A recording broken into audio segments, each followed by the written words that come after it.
Welcome back to Numbers on the Board. Numbers on the board. Yes, playoff basketball is here. Baby, let's go. Why y'all ain't making no noise? We've been waiting for it. We be letting y'all do y'all thing. Okay. Y'all dry as hell over there. Y'all the man. noisy What side. the fuck? We the more tame-headed. I don't even care about playoff basketball. What's up, KB? Because today is a special day.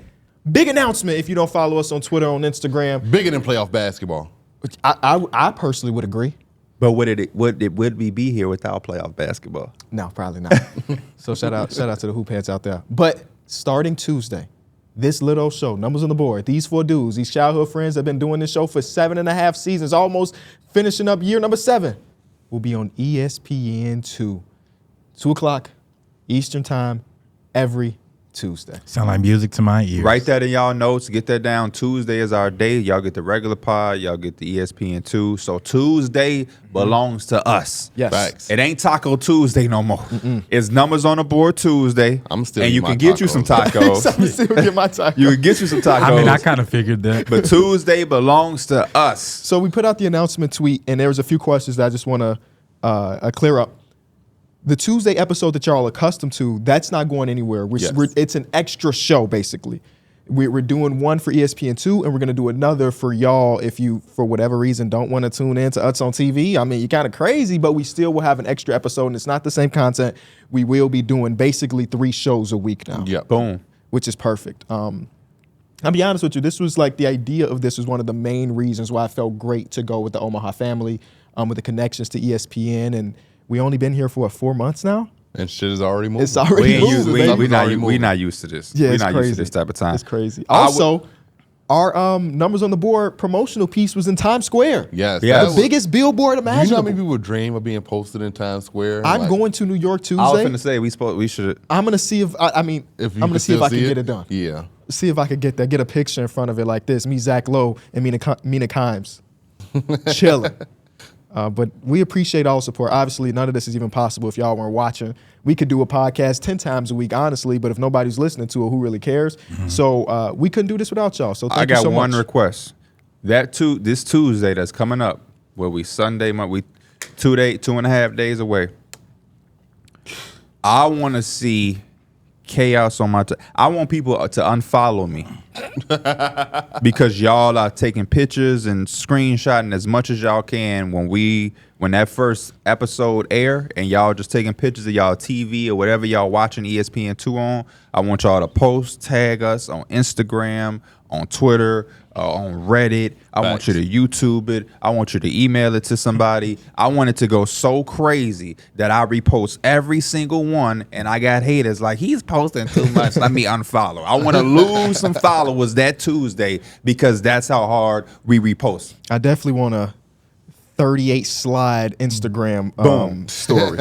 People just got to flip through. Because not only that, and promotion for the show dropping, I'm going to New York to be on First Take in person. So, and maybe even another show. So Tuesday's a huge day for the Numbers on the Board family, the Omaha family, the ESPN family, and it's going to be crazy, man. And I'm so excited. I think it's just like, it shows you what the hard work you put in can actually turn into. Mm-hmm.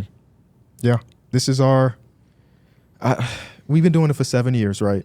But this is like, it feels like the start of something. Yeah. You know what I'm saying? It just keeps, like, my mind is, when we started this, I never thought it would be like this. Mm-hmm. Yeah. I don't think anybody really did. I was recently watching some of our old episodes, and I was watching, and I'm like, I'm not even talking.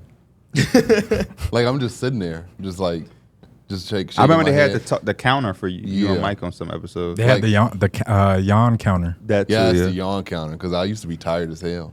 Because I working 40 hours a week at Patillo's. Yeah, and smoking before the show. At night, the night before the show and everything, like, I was not locked in to the level that I am now. Now I'm in the party with Pete, looking up stats and trying to figure out playoff matchups and stuff, and it's just been a shift. MIP, Most Improved Podcaster, man. Most Improved He was Podcaster. like, why are you trying to find you trying to find specific stats? Yeah, I'm like, damn. Yeah, you were mentioning something about fast break points yesterday. I'm saying, oh, my boy's in deep. I didn't know he knew what that meant. I'm just playing. My boy is the MIP, though. Most Improved Podcaster, for sure. You get that award. Thank you. We're going to have to print you up one. We can put it on the shirt. That could be the next merch. That's a terrible merch. What Mike is? You the MIP, Mike is the what? I don't know. Defensive player of the year. Said I'm best dressed. The That's what they deflector be of the year. saying. I'm best. The deflector of the year. You don't go from worst dressed to best dressed. The worst Most dressed. improved, Four most calendar improved months. dress. Most improved is fair, but then again, remember where Darrick started off to With where the he is now. Portillo's fit? Yes, Yeah. like that's most improved too. But I mean, I wasn't much better. He the defensive It might player. not have been no He the Portillo's defensive fit player of the year because I'm deflect. with the Lakers. Yeah, Oh, you defended the hell out of the Lakers. and look where we in now. And look at where y'all at. But man, here we go. Playoff basketball. We finally here. It starts y'all in like an teams- hour right now. Which It is literally, crazy. Yeah. literally. 12:07. Bro, Y'all had play-in teams. I gotta drop the mic. Oh, okay. Let's- I forgot let's- about And drop the mic. I There you go. didn't text y'all, but it's kind of like just more of a how you feel. I guess you can put some thought behind it. I was trying to think to myself because I don't think there's no important than like the game 7, but what on a scale of 1 to 10, what do you rate game 1 in its importance? For the road team, I would probably say it's probably like a 7-8. But I think actually no, for both teams I would say it's probably like a 7-8. For the road team though, I think you kind of have to come out and steal game 1 because I think that's like the most vulnerable game to steal. Because I think once you allow a team to get used to you and they have a more of a ready game plan for you, it's going to be hard for you to come in at home and steal home court advantage. So I think game 1 for the away team is much more important for me than like the home team because I think the home team can get by with going to your place because they already have the advantage of having 3 games in your building. So I think it's probably more so for the Do you want away the team. the real answer? I go 9. Okay. Phil Jackson, he dominates when he win game 1. His LeBron, record but is LeBron notoriously used to sometimes, a lot of times, lose game 1. Yeah, that's because the way I False was kind of sense of thinking about it, I think the most important ones is obviously game 1 to me is like a statement game.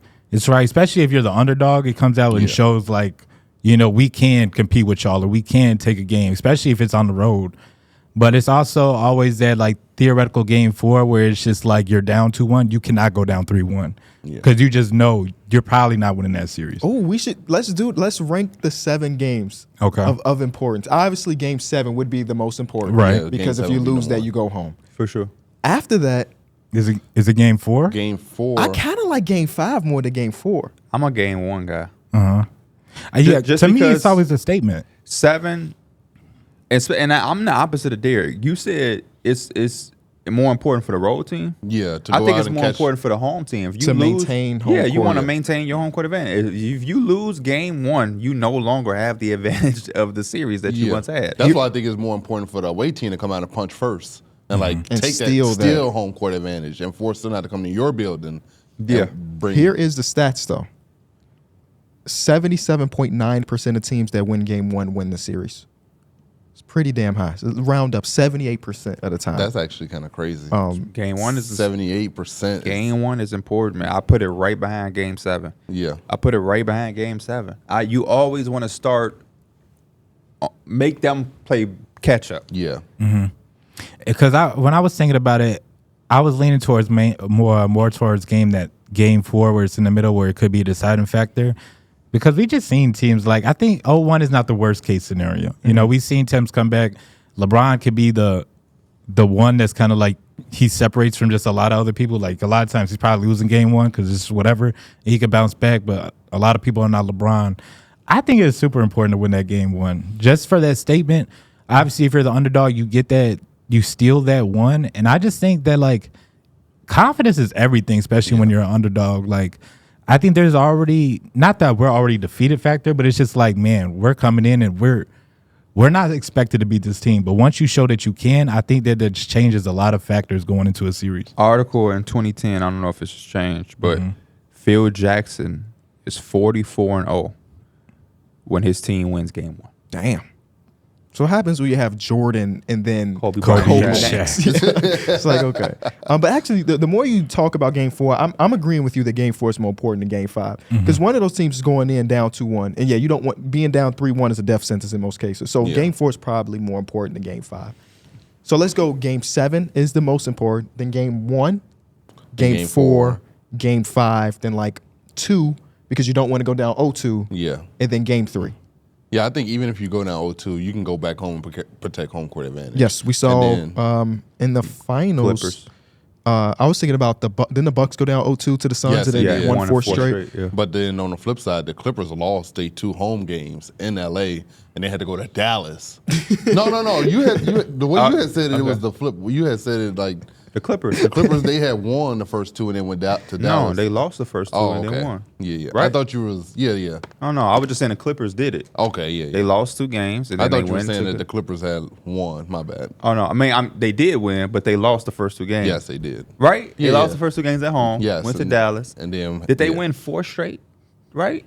Yeah, they won. That game. That didn't It go didn't go 7. 7. I don't Yeah. think I don't it think it They was won 7. 4 straight Yeah. then. I also think that the Game Holy 2 is shit. hella important too. Now that I'm looking at it, it's very important because if you go down 0-2, you lose the series 92% of the time. 92%. 92%. to be Why down is it not- 0-2 is crazy. Yeah. It is, but it doesn't seem like those. It's always 90. I don't know. Why And in doesn't the it feel like in the it's first 92%? round, it's 94%. Because you got to think about it, 1-8 matchups. Oh in a yeah, lot 1-8 of cases, matchups. Yeah, they boom. carry that. I side. believe I want to say the Miami Heat when they won their championship, their first one with Shaq and D Wade. I want to say that team went down 0-2 to the Mavericks, and I think they won 4 straight as well.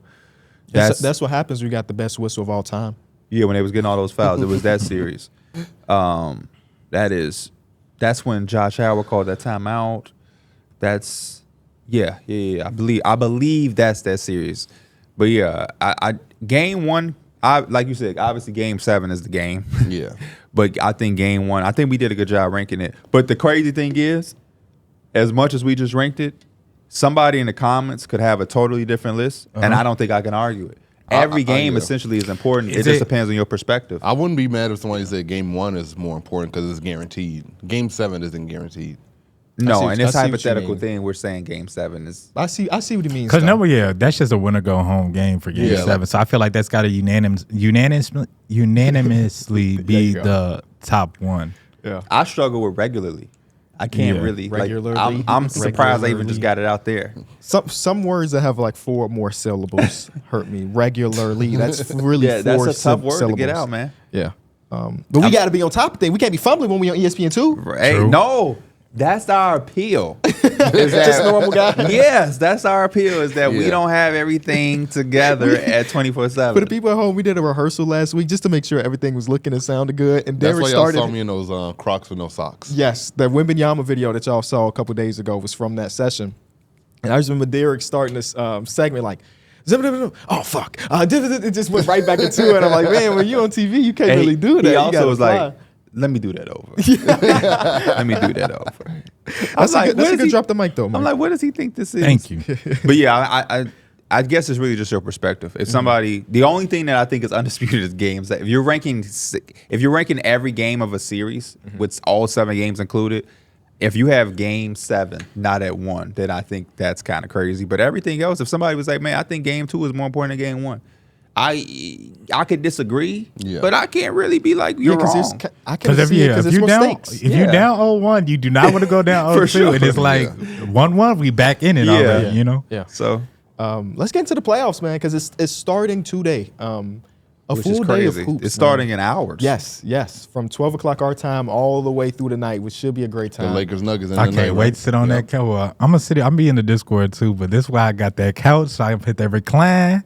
Got the flat screen right there, man. I'm gonna have some snacks, some good drinks. It's gonna Oh, be, So shit. what's the snack you having? I don't know. Sound like Probably your had some place- the sun place to chips. be I got tonight. some fruit in the crib too. What type of fruit? I got some apples. pineapples. I just actually had to throw. I had some pineapples that's been sitting in my fridge for a minute. I had to throw them away. Drizzy Drake never You out here dice wasting pineapples with me I left again. it. was in the bag. You ever had a container that's kind of sitting in the back Hey, and just shout kind out of get to left Ricky behind? Rose. Yeah. It was one of them. They kept showing him at the Heat Bro, game. too many Too- times. they literally bro. had a camera They right camera behind shot of the them. back of his Yeah, neck. I'm yes. like, bro, relax. We know he's there. He's Florida. We know. He's not even. I don't even. You I won't don't know. believe what Tia told me. His name hot right now. So. Officer Ricky. Let me stop before we see Rick Ross. You be like, I saw the podcast when you was singing the 50 Cent diss. I didn't like it. I rock with you, Ricky Rose. You said Miami's your second home. I couldn't tell. I wanted to take D Mills to get crab legs. You're making me reconsider. But no. Didn't Drake diss him by showing a picture of his house? Yeah. And it was still a mansion? Yes. I was like, what is happening? Bro, you know what's even crazy? Drake does that all the time. Where But you know what's shit even on rich funny? stuff. He be like, y'all sleep at the Sheridan. Bro, I was looking at the comments. Somebody's like, it's funny Drake didn't want to talk about his main house. And it's like 38 million. I was like, bro, what the hell is you trying to These defend Rick? fans is crazy. His main house. His main house is ridiculous. But damn, Rick Ross got that. He's a grown man. I would love to have a main house and a not main house. There's Drake said you have a content creator startup house. Yeah. That's crazy. But it is like it's It is kind of though. From that picture, I'm like, yeah, I could definitely see FaZe Clan having that exact same house. Yeah, that boy Drake tapped in. He went to Aiden Ross like, This is definitely a content creator house. Because I think Aiden is in Miami too. Aiden might be one of his neighbors or some shit. I don't this know. is your rug? Come on, guys. Only 100,000 for the rug. All right. Let's get into the playoffs. Play in? Playoff. Oh, y'all want to talk about the play-in? Is there any? It's y'all teams, isn't it? It's over now. I don't have any takeaways other than the same I'll say stuff that this was real quick beforehand. so we can get into the main thing. I think the Bulls are not as far bad as I once thought they were. I will say that. I think they have some identity crisis issues that they need to fix. Jerry Reinsdorf watches the show. You're going to give him an opportunity to triple down. Please don't say that. Oh no, he shouldn't triple down. Yeah. But I do see. I'm sorry, quadruple down. This will be year number 4. I see some silver linings in this team. I think one of the first things is they do have to move my brother Zach LaVine. I think the way that this team played, He's a king. in that first game. Obviously, you would love to see it be replicated in this last night's game, but it showed me a little glimpse of what the team could be if they. Yam counter. Come on, man. Let's get it going. You get back locked in. I to am playoffs. locked You got to No, get. what he did last night. You got to get I don't know. I just like the grittiness that they play with versus like when they with Zach LaVine, they trying to be this sexy scoring in team. the game against the Heat, like they were causing so many turnovers, yeah. and they just honestly couldn't hit really like shots down the stretch. And credit to the Heat's defense.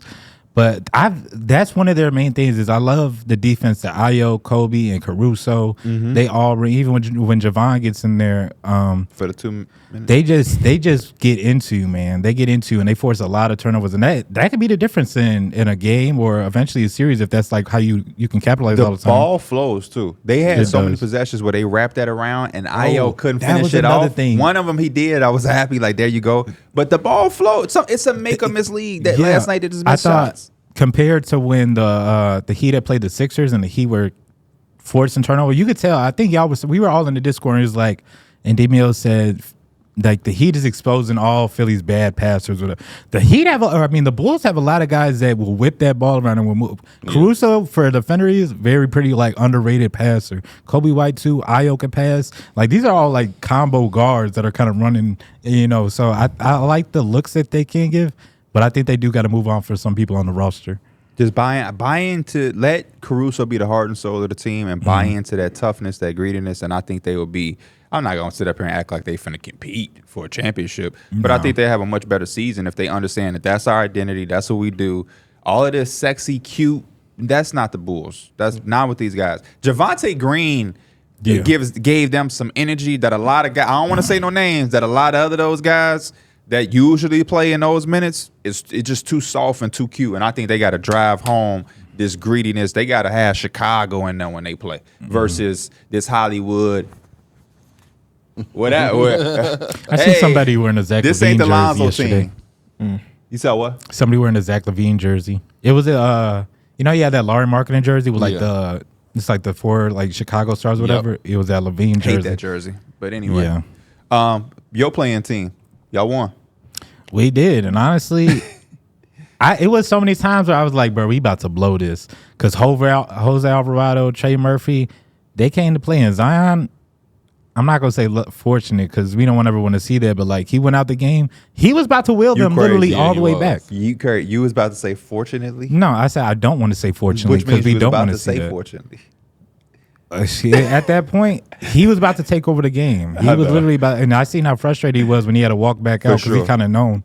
But I thought that was a game we were supposed to take advantage of, and Zion definitely stepped up.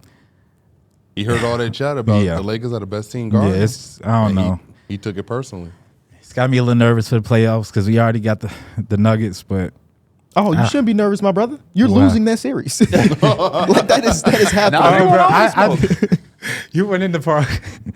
You went in the Discord. I was telling KB, I was in the Discord playing rec with some of our guys, and I forget who it was. I think it was Dom. Mm-hmm. And Dom was like, "Man, what y'all think about this Nuggets Lakers?" He said, "I think the Lakers could bust the Nuggets ass." And I said, "Dom, you must be trying to get picked up in these games more, these runs more, Literally. because there ain't no way you think that the Lakers is I going to actually bust the saw- Nuggets ass." Did Shaq pick the Lakers yesterday? I think Shaq picked the Lakers. I wouldn't be surprised. That wouldn't if he surprise didn't. me either. Yeah. Yeah, I think Shaq picked the Lakers, and I was like, "What the is going on?" Like, I know sometimes but dog, come on now. If y'all can't do it, happy for y'all. Shout out to the Pelicans though, bouncing back against the Kings. Brandon They Ingram. did. It was so nasty. Like That hate you got for Brandon Ingram, get out your heart. I just made that up, and he looked like, what the hell? Look on his face. Yeah. He was like, what? That's how I be when I be reading certain tweets. That hate you got for my team, I'll be like, what I do? it was so nasty to see Jose Alvarado and Larry Nance dominate DeMontis Sabonis in the pick and roll yeah. for 40 minutes. And I'm just like, I try to give people the benefit of the doubt, but this is something that I talked about with DeMontis Sabonis about the ceiling of the Sacramento Kings, where DeMontis Sabonis is the guy that's defending the pick and roll time and time again. That like there's an obvious ceiling, and when you go into a 7-game series against a well-coached team and a good ball handler, hell, Jose Alvarado is not one of the top 30 guards in basketball. Yeah. Top 50 guards in Neither is basketball. Larry Nance. And Larry Nance, right? And Larry Nance, and it's like, damn, DeMontis. That's kind of why we picked the Warriors to beat them. Yeah. Because if you thought Steph Curry being in that pick and roll. That was my key. Put Sabonis in every high And I pick swear, and roll. I action. swear But Trey then- Murphy had like 3-4 just open dunks he had Me and got. Darrick talked about that. The Yeah. lane just open. It's just because All-Star game there was lane. no defense, you know. Yeah. And I felt a lot of these teams in these playing games, even teams that I felt like weren't as defensive, I seen them lock in because this is like the win or go home situation. So for them not to like at least tighten up or be in that like really really scrappy, it just was kind of disappointing for the Kings. What's next for the Kings? Because this is like year number 2 of them being good. I got a Obviously DM missing from a it. fan saying blowing up. I From thought a it was Kings going to be fan. like They were just in the I don't know playoffs. who he was, but I remember just getting my thing was like, hey, you got a DM. I actually And saw was a like, tweet what? from Kevin O'Connor What'd he say? where he was talking about that they fans are starting to get anxious now. You know, you have 2 good years and Yeah. you want to hit the next level, and that they need to make some adjustments, and it might mean moving away from Keegan Murray. And then somebody replied to that. It was a Kings fan saying it's time to fire Mike Brown. And I'm like, bro, the way y'all have this Whoa. coaching Fire Mike carousel Brown. go, Yeah. like it is crazy to me. Before Mike Brown came here, y'all were the laughing stock of the association for 15 years. Kevin O'Connor said No, fire? a fan said that. Oh, okay, yeah. And Kevin O'Connor replied to it saying he didn't agree with it, but he was like saying that there was some basis in the idea of them hitting their ceiling with Mike Brown. I'm like, How? I just He literally changed the whole culture. changed everything. Yes. I The way- cannot get to And they're that missing. point. They're missing again Yeah. two Malik important Monk. people. Yes. 2 important people. a starter and a 6-man of the year. Yes. They really missed that third shot creator last night in Malik Monk. You could definitely tell. But what they said, they definitely should be making some moves. Like they can't go into this offseason like the last offseason where they think about continuity and just bringing people back. Yeah. They definitely have to be aggressive I was on the disappointed market. at the trade deadline. Yeah. They have to buy. Do you have to go out and get somebody who this team like no longer wants them? A Zach LaVine, a Kyle Kuzma, a Jeremy Grant. Like you're not gonna go in the free agency market and get somebody, but you got to take advantage because pretty soon Keegan Murray is gonna be due for an extension. Mm-hmm. So, you know, Yeah, I think that's Jeremy the Grant next would be a step. good little pickup for them. Jeremy Grant. Yeah, I wouldn't be mad at Jeremy Grant. They got like a really big lineup of him, Keegan, and Sabonis in that front court. I like that. Yeah. Because Keegan's see. versatile enough defensively the way he can guard a lot of different positions. Jeremy Grant can guard a lot of different positions. There you go. That might help you a little bit. Especially on the defensive Not- side of the ball. Not mad at it.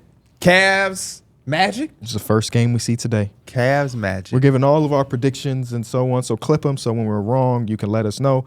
Every single year, somebody puts out or keeps tallies of like, oh, this year Mike shot 70% on his predictions. This year, so-and-so shot 90%. So how we feeling about Cavs versus Magic 4-5 matchup? I think Who this- shot 90%? You? Well, I remember when your ass was scared to make Yours predictions. truly. We You had shot to- 90% on predictions. Yours last year? truly. Y'all remember when we had to give him a wedgie? to Yours give truly. predictions? He like, I don't. That was a crazy time. Yeah, I don't it was give a crazy predict- season. I don't give predictions. A crazy season. I got Cavs in 6. I think it's probably gonna be one of like the low scoring type of series, just because both teams are so good defensively, but the offense is shaky. but I still got to go with the Cavs having Donovan Mitchell and at least their backcourt. I want the Magic to win this series. I just don't know how many points they're going to put up on it because they got to put up 100+ points every damn game, and I know that's hard for them. I'm going to tangent real quick. Yeah. You just said you want the Magic to win the series. When y'all watch the games, and there's no right or wrong answer, obviously, are y'all rooting for specific teams, or are you trying to be objective? I like a good underdog win. Okay. Or if it's like my favorite player, I'll be like, I'd rather him win this series. But every time like I be watching the game, I feel that too, because every time I grab be like, who you want to win, I'd be like, I don't care. Like, I'm just watching the game. I feel like I'd be rooting for both. I just lied. Let me not say I could care less. But Suns versus Timberwolves have no dog in the fight. I want good basketball. There are going to be certain times where, like, in the back of my mind, there's certain players that are like, he get done. I don't like the way they be talking about him. Jason Tatum, do something, bro, because they disrespecting you at this point. You know what I'm saying? Or Mavericks, Clippers. I like both sides. Kyrie, Paul George, two of my favorite players. I have no dog in the fight. But a part of me is like, you know what I mean? The Miami Heat. I'm not going to lie. I don't care. I kind of root for the Bulls because I wanted the Bulls to get into the playoffs. They going to get swept. The Celtics might have a little bit of something with the Heat. I don't know. No Jimmy Butler. Probably get swept too. But it's like, Miami, I want y'all to take the regular season serious. I have these personal things that I want to see more so than rooting for somebody. But I feel what you're saying. There's some series where it is like that underdog shit. And maybe the Magic, because I'm probably going to pick the Magic to win. I mean, like you said, the series, like Phoenix, Timberwolves, I don't really care who comes out of that. Like, I mean, I guess maybe in the long run, you got to see what the Lakers do. But, like, for future matchups, but other than that, I'm good. He doing it. You need to don't think about 2 weeks from now, Lakers basketball. He doing it. I got to speak into existence. He's going on vacation, my boy. I also got to think about it like this. If the Lakers win, I'm supposed to be going to Denver in a few weeks, and I'm supposed to go to the game. But if Lakers beat them, there's no game to go to no more. Right. So you're going to root against your favorite team so you can get... Nah. Okay. Nah, I'd rather see D'Lo get that ring on. Well, can he play in this series? Last year, he couldn't play in that series versus Denver. We'll get there. Let's stick to Orlando Magic, Cleveland Cavaliers. I'm sticking with my Cavs in 6. Okay. Like I said, the Cavs in 6. I don't know. I have a habit of saying mine when I be talking about a team. Okay. But I really just the Magic have been struggling shooting the ball so like it's been terrible, and the Cavs ain't no slouch on defense. They're gonna make it super tough for them, make everything contested, and then also they got paint defense for Paolo. So I just kind of wonder where the points coming from. Yeah, I think the Evan Mobley-Paolo matchup is going to be very interesting because, like, Evan Mobley's such a good rangy defender. And, like, I think they can definitely make it tough for Paolo. They can make him see multiple bodies, especially with Franz not being able to hit a three-ball at a consistent rate this year. The three-point shooter is so shaky that I think Paolo really is going to see a lot of bodies this series. And that's probably why I'm going to pick Cavs in 6 as well. I think the Magic could probably win 2 home games, but I think offensively, Donovan Mitchell is probably just going to be too much. He's going to be able to win these games. I think these games are going to be like 90 to 98 type of vibes. I don't think we're going to see any 120 to 120 something type of games with these two teams. They definitely going to be boring, slow, and I just hope that the excitement for it would be Donovan Mitchell. A part of me wants to take the Cavs, thinking that Donovan Mitchell can be that riser. Yeah. I just love what the Magic do from a defensive standpoint. I love what the Cavs do defensively as well.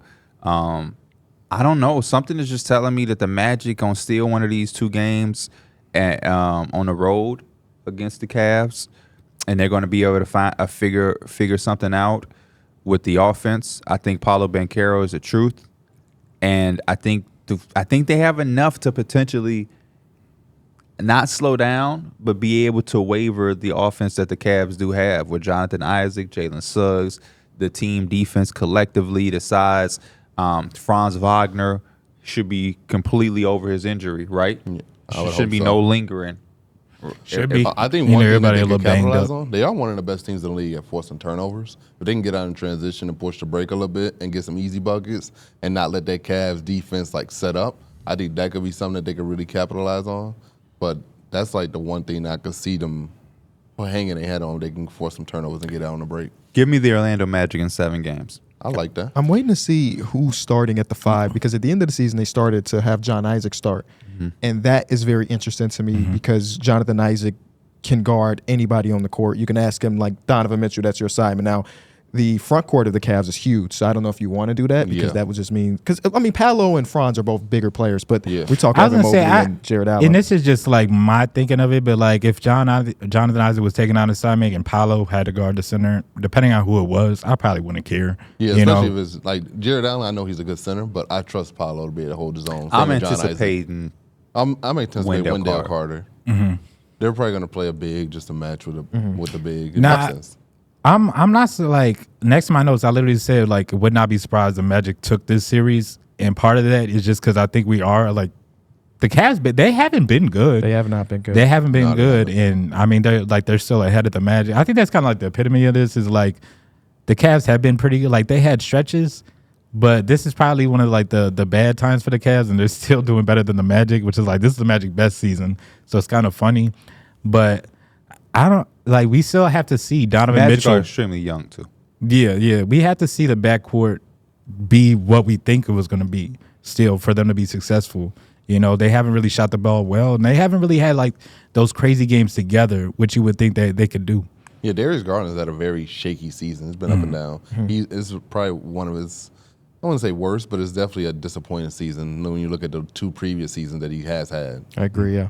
I think both of these star players, Donovan Mitchell and Paolo Banchero, are going to see so many different bodies. Yeah. Like, if I am JB Bickerstaff, I am sending 2 at Paolo every time he touches the ball because they can't make you pay from 3. Yeah, who else are we afraid of? Yeah. Now, if Franz Wagner go out and hit 7 threes, congratulations to him. That's just not who he's been, and I will live if we lose that way. And then with Donovan Mitchell, I mean, we're talking about one of the top 3 defensive teams in the league with the Orlando Magic, and there's not going to be a moment in time when Donovan Mitchell doesn't have a great defensive player on him, even if they decide to throw in the goddamn rookie Anthony Black. Jonathan Isaac going to see some time on Donovan Mitchell. He definitely will. But I think ultimately I'm going to take Cavs in 7. I don't feel great about it. I don't like the way this Cavs season ended at all. I'm more optimistic about the Orlando Magic. This is one of those series where I don't care who wins, but if I had to lay my fandom, I would say 55% towards the Orlando Magic, kind of seeing the young players do it. But I think the lack of experience and the lack of offense is going to be like the major factor in the series. Yeah, I think you put it in a perfect way. Could care less. I have to pick somebody to win the series, so I'm going to rock with Orlando in 7. But this is not one of those ones where if I come back here and the Cavs 1-5 or 6, how y'all predicted, I'm going to be up here like, man, I don't know what I was thinking. No. You know what I mean? I got to do my job and pick one, so I'm rocking with the Magic because I do like the Magic a tad bit more. Big Jamal Mosley fan. Met him at Summer League last year. Incredible guy. Love everything he's done with his team. Big Paolo guy. You know what I mean? Back when Paolo had the nasty looking dreads in his head. Thank goodness he cut him off. But next game of the day is Timberwolves hosting the Phoenix Suns. I know everybody says that the Mavericks versus the Clippers is the best first round. This is the one for me, bro. This is probably the toughest pick. This is the one. This is literally a battle of defense versus offense. That's how I looked at it. Okay. The Timberwolves are the best defense in the league, whereas the Suns are a top 10 offense in the league. I just think you're getting these 2 things clashing. And in this series, though, Anthony Edwards has not averaged over 14 points per game against them. Yep. So throughout the regular season, they're doing a great job of limiting him. And I think for a team who are bottom 20 in offense like the Timberwolves, if you can eliminate Anthony Edwards' offensive punch, it's going to be very hard for them to come up with points and win this game. You know what I did, Darrick? I went back. He told you that some months ago, right? Yeah, I sure did. But we're going to live past that. What I went back and did, so they played each other twice in the last week and a half or so. It was one with Karl-Anthony Towns at the end of the season and one without Karl-Anthony Towns. And I've also heard that stat about Anthony Edwards averaging about 14 points per game against them. And I went back to watch, like, what are they doing?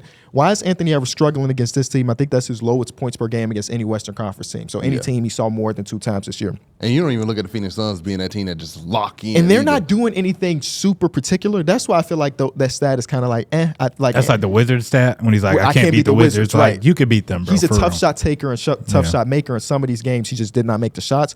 But the one thing that was very interesting to me is that anytime he got one of his 2 feet in the painted area, there were 3 bodies sent to him. And I don't know if that's because Frank Vogel's like, we don't really give a damn about your catches. Like Jaden McDaniels is a good shooter, but we don't care about that. And the one game without Karl Anthony Towns is Kyle Anderson. We don't really care about that. So he's seeing 3 bodies every time he drives to the lane. It might be that they don't trust the shooters or they don't trust Anthony Edwards to make the right play because he's close enough to the basket where his mind is attack. And that could be part of it as well. Yeah, I mean, he is only in his, 3rd year? So I guess that part of him is still. Is it only year 3? Was it year 4? For who? Year 4. For who? For Anthony Edwards. Definitely not year 3. I think it's Jalen year Green 4? is like year 3. Oh, it's year 4? Okay. I mean, a lot of players at that guard position, it take them a while to learn how to make those reads and make those plays. So it makes sense to send 3 bodies at a young player whose mind is attack. So like you make them think. So I do like that. I do like that actually. Now Karl Anthony Towns is back. But you don't know what version of Cat we're getting. But luckily he has had over a week to just sit. I mean, not sit, but like get his knee back, get back into maybe feeling somewhat closer to 100%. I think this whole week off helps a lot of teams. I asked this during our rehearsal. What is Karl Anthony Towns defending? Who is he defending in this series? If you look at the previous games, it was Anthony Edwards guarding Kevin Durant. It was Jaden McDaniels on Devin Booker. Anthony Edwards is in his 3rd year. No, he's in year 4. That's year 4. Yeah, he's in year 4. He's played 3 years. He's in his 4th year. We have Rudy Gobert guarding Yusuf Nurkic. Yeah. Karl Anthony Towns is delegated to guard Grayson Allen, That makes the movement shooter. Do you trust him guarding the movement shooter who also can put it on the deck a little bit if you close out too hard?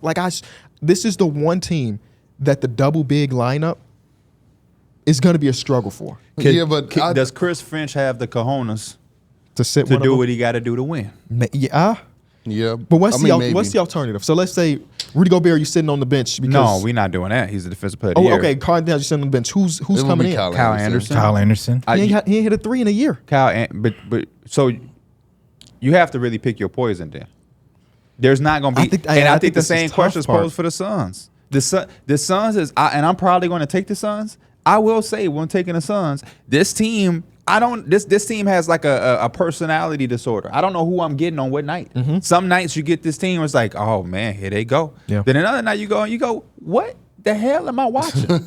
Are y'all serious right now? I agree 100. This is a team that I have not been impressed with this season. Especially when you look at them being 30th in the league in 4th quarter scoring. Yeah. That mind blowing. You wouldn't expect it. I know they started to slowly pick it up towards the end of the season. They started to get it together, but still, mind blowing. Mind blowing stat to have. Especially when you look at the Mavericks when they had, and I don't know, I looked at it weeks ago. It might have changed. The Mavericks have 2 top 10 4th quarter scores, and Luka and Kyrie Irving. Right. You would think that the Suns would be the same way. So when I saw, because I was looking at the Mavericks, that they had the worst 4th quarter scoring, it was mind blowing to me. Because at all fails, Kevin Durant, just do you. Yeah. Booker, just do you. I feel like that's the trap of it. Because they can do it, and that's why I think like I'm gonna take Suns. I'm gonna take Suns in 6. I was rocking between either 5 or 6. I'm gonna go with Suns in 6. 5, shit. That might be a little too disrespectful. But again, who knows? I feel like these teams have the same thing where it's down the stretch. It's not a fluid offense at all. And it's either going to be Anthony Edwards trying to ISO and get his, or it's going to be one of the 2 or 3-headed monsters that the Suns have trying to get theirs. And I feel like that's why they be struggling so much, because it's so many contested jumpers they take down the stretch. And those, I guess, are all right shots for like Book KD and Bradley Beal, but those aren't the best shots to just get. But here it is. Yeah. The Suns, their big 3, the best pull-up jump shooting team in basketball, specifically mid-range area. The whole Minnesota Timberwolves defensive philosophy is run you off the line, but also prevent you from getting to the basket. They allow the most amount of mid-range jump shots, and they're going against a mid-range jump shooting team.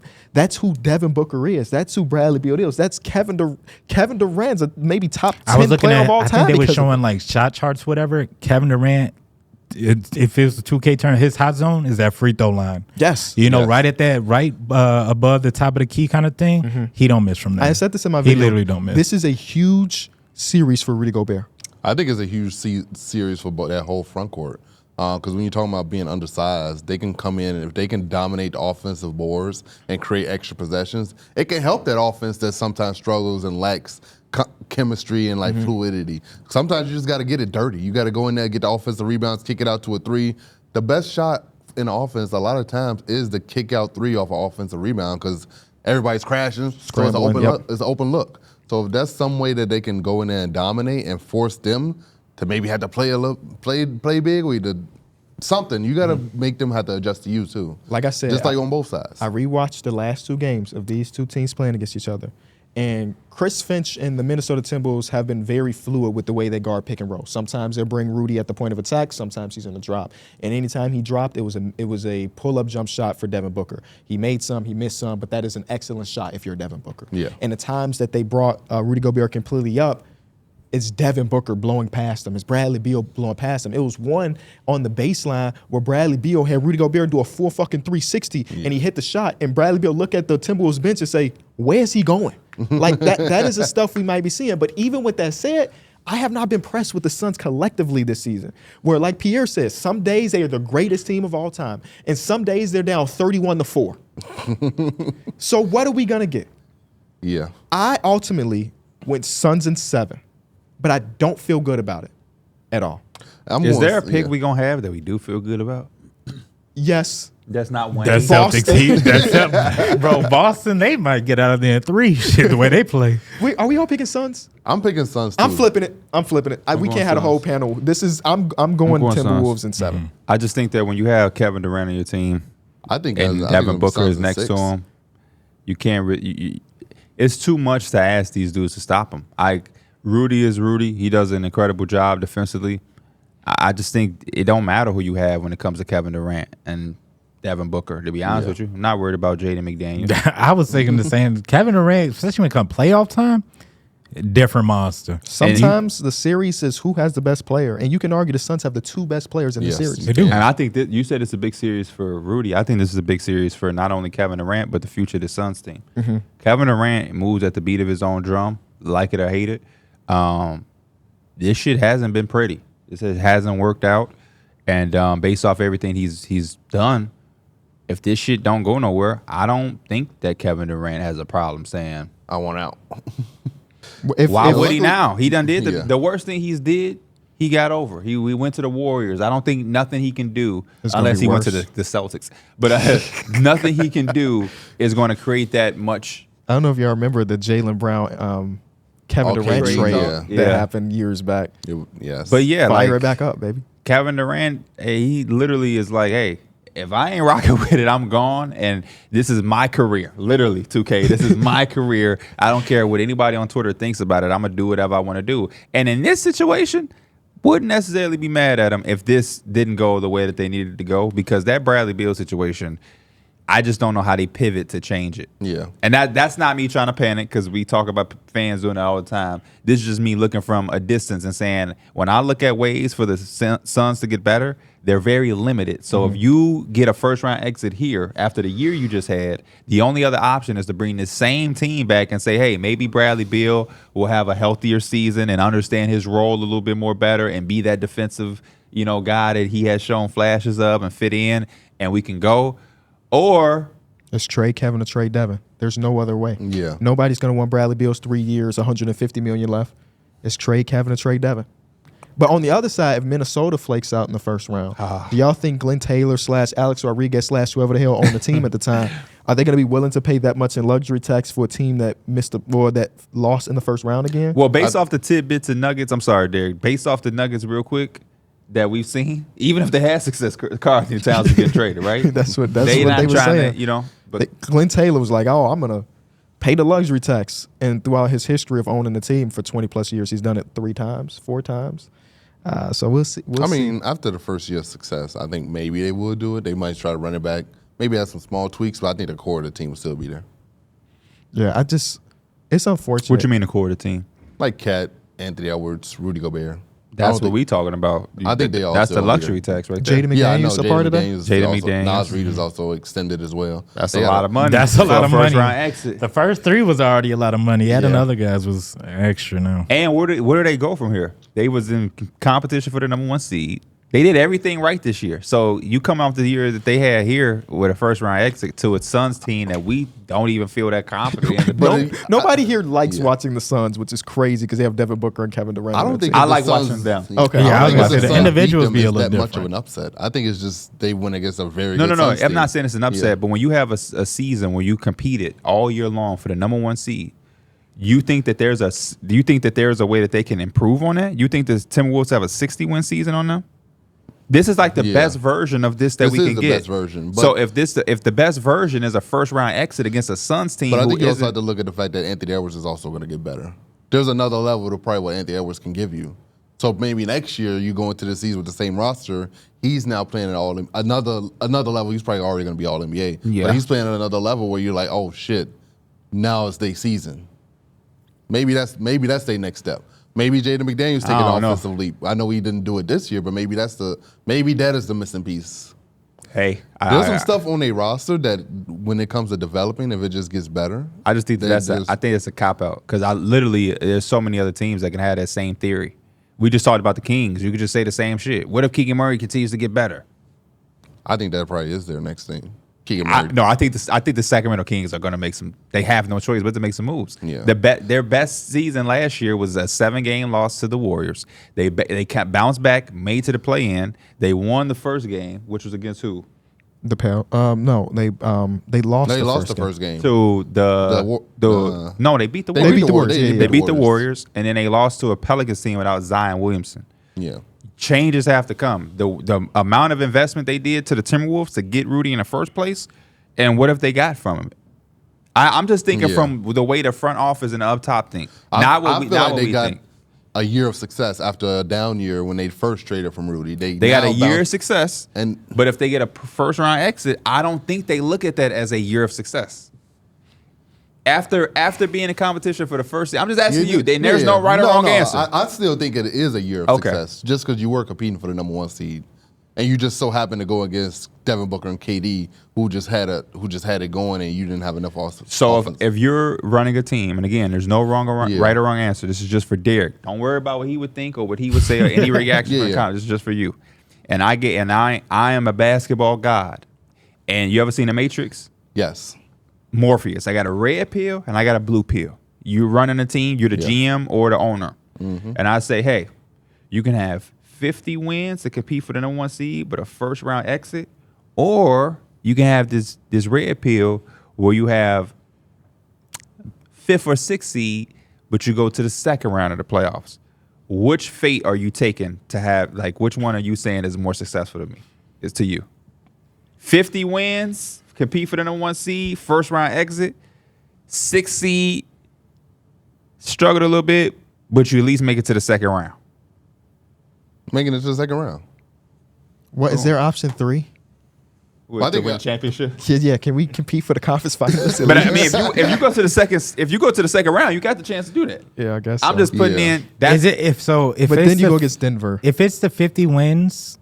Is it like the same thing where it's like this is my first year at 50 wins? No, all I did because if I was a couple years in and then like all I did with the pills, I gave you the Timberwolves scenarios, and I gave you the Suns. There was no. I'm going the farthest way. I'm going the far. I don't care how we got there, but if we gonna get there, I'd rather go the farther way. I just did that to show him that when we was talking about the Timberwolves, you were saying that's a successful season. Then I gave you the Suns, who are the 6th or whatever seed they are, and they could go to the second round, and it's hypothetical if they win the series. And that was the most advancing. That's all I was doing. Trying to see which one. But to be honest, maybe it's the Timberwolves win. It's all hypothetical. It's definitely possible. It's hypothetical. Right now, the Suns are the slight favorite in the betting odds, but that don't really mean anything. We'll see later today. Before we get to our next series, let's hear a word from our sponsor. Why should you bet with Caesars Sportsbook? 2 words, Caesars Rewards. Every bet brings you closer to the type of benefits only Caesars can offer. Hotel stays, VIP experiences, sports and concert tickets, and more. It's not just an app, it's an empire. Typical Mike. You know what happened? He had to go to the bathroom. No, his car was being towed, so he has to go. he has to go check on his car. Hopefully he'll be back. You funny. No, he went to the bathroom. You funny. He went to the bathroom. Because a lot of people was about to eat that up. They thought his car was getting towed. Well, if your car got towed before, you wouldn't have ate that up because he would have no knowledge. Yeah, they don't tell you nothing. Yeah. Unless my cars will let you know the movement. Your car's moving. Okay. So to your phone? Yeah. Yeah. Not a flex or anything, but that's just That's a flex. That's a flex. That's a flex. Flex your shit. That's a flex. The next series we got is your New York Knicks going against the Philadelphia 76ers, who won their playing game against the Miami Heat. It was an ugly game. Nicholas Batum went from averaging 2 points per game and dropped 20. And it had 3 great defensive possessions down the stretch. 17 in the second half. And here we are. That's we got why the Batum matchup. in. The matchup that you were maybe not afraid, but that you didn't want. Yeah. So opposite of how things normally go, since this is my team, I want to shut up and listen to y'all. Yep. I think the New York Knicks can do a very kind of similar thing to what the Heat did. I think they can zone up, make it tough and gritty for Joel. I think the Heat did a good job of making Joel think. Like when you play zone, the key is to make these offensive talents have to slow down and really read and process the game. And you could tell that the Heat did a great job of that against Joel Embiid, to where you would see him catch the ball, and a lot of times when he's one-on-one, he can make a quick move. He already know what he's about to do. In this game, he would catch it and look. And that's exactly what you want him to do. You don't want him to be one-on-one dominating the matchup. And I think the Knicks could do a good job of that as well. They could force a lot of turnovers. The 76ers do a terrible job of making reads and passing the ball. So you're giving a defensive-minded team, especially with Tom Thibodeau leading the charge. His teams have always been phenomenal defensively. I think they could do a very similar job to what the Miami Heat did to the 76ers. The scatter report is out. These motherfuckers can't pass throughout the zone. Not at all. That was one of the most disgusting ways to break a zone I've seen. And they did it. They won. That's all that mattered. Yes, they did. That's all that mattered. They beat one-leg Jimmy. It was turnover after turnover. It was this after that. But ultimately, it was telegraphed too. They was throwing the ball and they would just be the defenders always in the lane. Yes, I mean Jimmy Butler had 3 steals where Joel had the ball, turned his back to him, and Jimmy just swiped that and got a lay. The line right had just shooting everywhere. past. Hey man, shout out to the line right, man. Shout out to the line right. What I said in my video is that if Joel Embiid looked good and 100%, I would take the Philadelphia 76ers. Yes. But the way he was moving in that playing game scares me still for a 7-game series against Isaiah Hartenstein and Mitchell Robinson and Tom Thibodeau and the New York Knicks, who are okay with beating your ass every single possession. They want to be bruisers. And Joel Embiid takes that. He wants to get fouled. He wants all of that. But this is one of those teams that definitely make it more difficult. I think that both of these guards, Tyrese Maxey and Jalen Brunson, are going to get hounded defensively. Who's hounding Brunson? Maxey. Maxey's hounding Brunson. I got Brunson in that matchup. Defensively against Tyrese Maxey? No. I don't think Jalen Brunson guards him. No, but I'm saying they're going to put him in many actions as possible to get switches. That's what I mean. Yeah, they're not guarding each other mano a mano, but I think Kyle Lowry's going to start off on Jalen Brunson because he's got that thick ass body type. And I just watched it. We not just watch him guard. I was going to say it is Kyle Lowry, but yeah. What? Jimmy Butler ain't Jalen Brunson. I think Jalen Brunson. I agree with all the bodies. Well, I'm telling you what what the scheme is going to be. That's their best option against him. 35-year-old Nick Batum, we don't trust him to be on the perimeter. A Books has shared this video. A Books shared this video with me. It was a Shannon Sharp, and he was at the table, and he had a bunch of food in front of him. He's just right there, we got collard greens, we got mashed potatoes. That's how Jalen Brunson look. I agree with you. He's gonna see all the bodies. One-on-one, they not holding Jalen Brunson. But I don't think that I think Nick Nurse would be a jackass to be thinking the one-on-one, right? I think that he's gonna see so many people all the the way time. the Knicks shoot the ball, there's no reason to just leave him one-on-one. This is what if I'm Nick Nurse. Because there's not a lot you can really do. I think your personnel is limited in comparison to the Knicks as far as how many people do you trust in the playoff series. But what I'm looking at is when RJ shot 41% from 3 and got to the playoffs and missed everything, Dante DiVincenzo, not RJ, but hell, we gonna hope that he is. Yeah.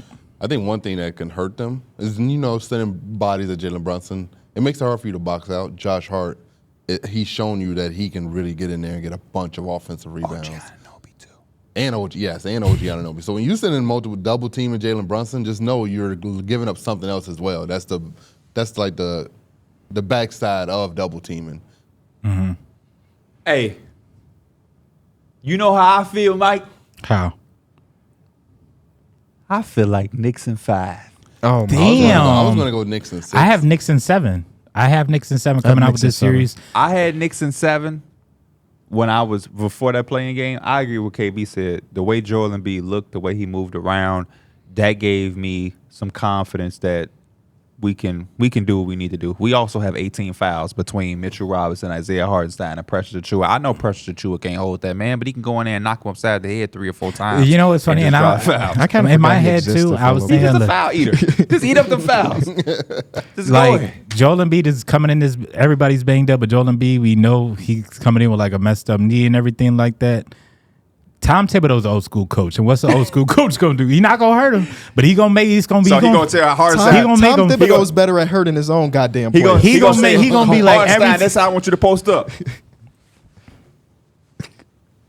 Just start swiping at him. Tom Thibodeau see somebody injure their ankle. What do you think he doing? Come here. Put them in all actions. Them old school coaches, they do not care. They gonna try to find them weaknesses and they gonna go at it. But Joel Embiid is obviously the game. Like if he's looking like he's 100% or damn near close to it, I think Philly has the advantage. But from what it is looking like now, I think the Knicks got the upper hand. I just hate that we the Knicks. Yeah, because we play in Madison Square Garden, and every time we play against a star, I gotta hold my breath. It's because stars will love to come in the garden and go this crazy. stage is just set up, man. Joel Embiid come out game 1 with a 40-point double-double win in Madison Square Garden. Remember when Trae Young was? It's quiet. It's I was gonna say if Joel Embiid comes out, just like if he has one of them games, I can already see him being like this. They love doing that this shit when they in Madison Square Garden. LeBron, King of New York, with the logo. Like I'm telling you, that's the worst part about being a Knicks fan, man. Is that stage is just like set up for some Reggie Miller with the choking. Like it's just set up for somebody to come in and just want to put on the best performance they have in them. Joel Embiid has only played the Knicks once this year. That was before the trade deadline. So no OG Anunoby, no Kyle Lowry. We swat that ass up too. Yes, you did. Yeah. Yes, you did. We won 3-1, right? Yep. Yeah. Yeah. Which again goes out of the window. Don't care. Earl sweatshirt to that regular season. Don't care. I don't care at all. We got to come out here and play this brand new team, brand new mentality. We're brand new. We don't have Julius Randle. We got OG Anunoby. You know what I'm saying?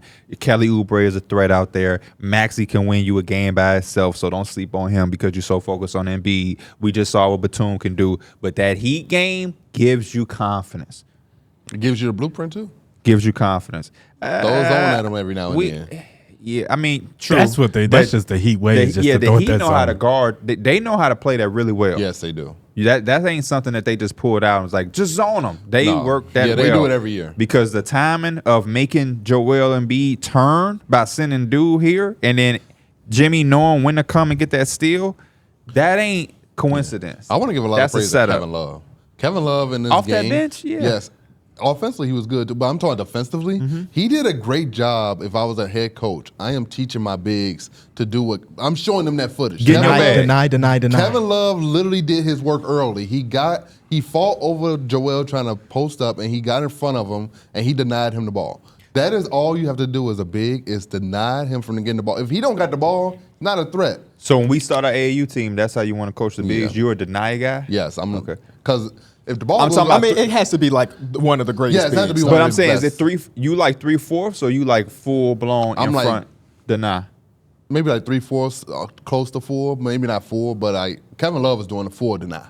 And I think against Joel Embiid, that's what you got to do. Because if the ball goes over your head, that's not your responsibility. That's that weak side help. They got to now come. Yeah, I was gonna say I like that from the look guys when it be like a look guy that you want that full because you want it to make that tough pass and hopefully your and back now the weak side help, your weak hand got the help. If it's depending on who it is, if they athletic enough, they can come and knock help the ball clean out. up, And yeah, now you do something. gonna Muck it up, as you would say. Yes. But one thing I did like when they started to see that zone, it took them 3.5 quarters to get there. But in the last 3 minutes, instead of Joel Embiid sitting in the middle of the zone or sitting on the block, he was at the top of the key. Yes. And that's how we got the open 3-point shot that he hit, and then the pass to Kelly Oubre.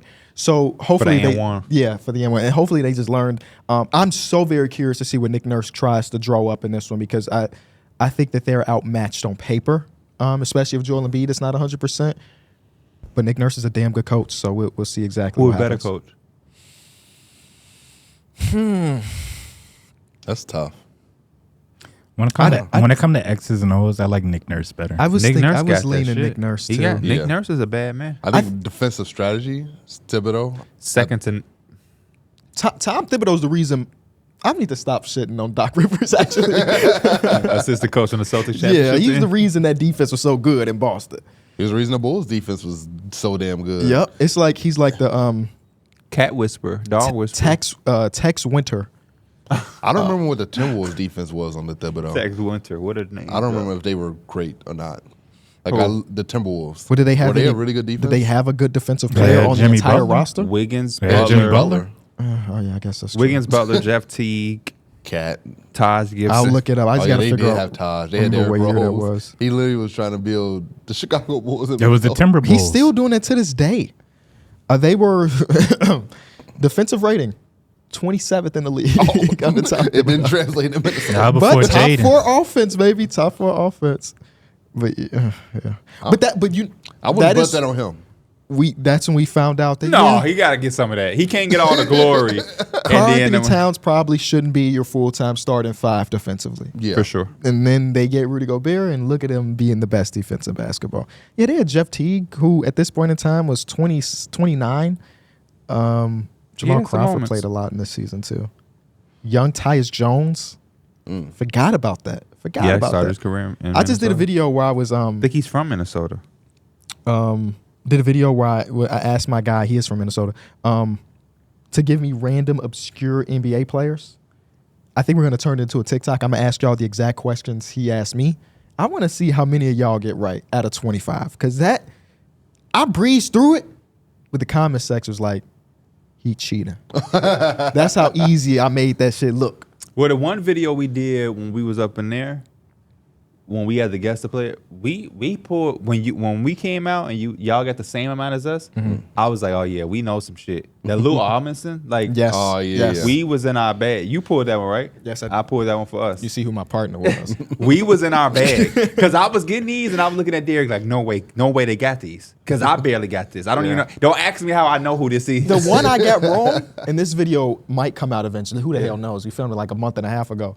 Was the Bulls Shaq Harris? Shaq Harris, that's what I Harris, got. yeah. I was so That was one. pissed. That's the one I got. That wrong was the too. one. Yeah, that was a tough one. Because I Same. forgot he played for the I forgot- Grizzlies. yeah, That's yeah. what That threw me off. The That's what Suns threw me off. Bulls made sense. That Grizzlies thing for what, 17 games? It was something. I don't even think it was 17. It was something We ridiculously had some low. pool. It was Lou Amundsen. Who else was another one that was like, I can't remember who else is on there. man? But yeah, Okay, I know they can't see this, but this is the first one. All right, or maybe not because my phone just froze.